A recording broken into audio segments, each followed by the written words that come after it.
And as we continue to cover other crime in the area where you live, more than 100 reports made every year for child sex abuse in Dickson County. But detectives say they believe that number is only a fraction of the true crime rate. Tonight, News 2's Brooke Reese explains who is most likely to fall victim and why these crimes are underreported. Here in Dickson County, detectives say that they are getting 3 to 4 child sex abuse cases every week, but that's only what's being reported.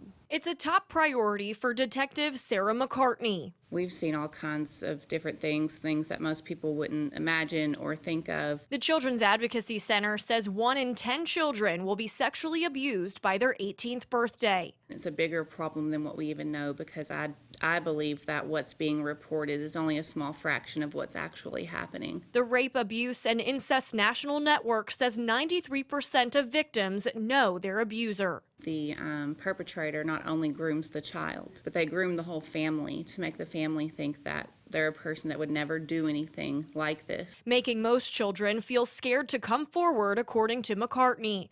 The center says 90% of children will never tell their story. I think a lot of them think it's normal up to a certain age. But in Dickson County, McCartney says the ages of abuse victims are across the board. However, young girls are more common than boys. Younger children, it's harder for them to tell lies, I think. So when they're asked the questions, they just tell the truth.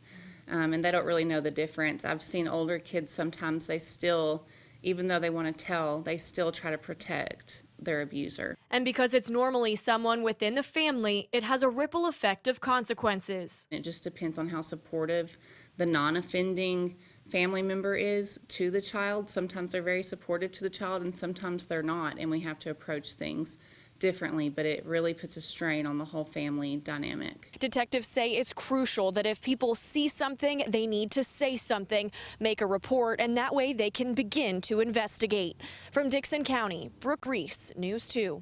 Now, the Dickson County Sheriff's Office works closely with the Child Advocacy Center on these cases. Once the victim is safe from their abuser, they can get trauma-focused therapy there for free.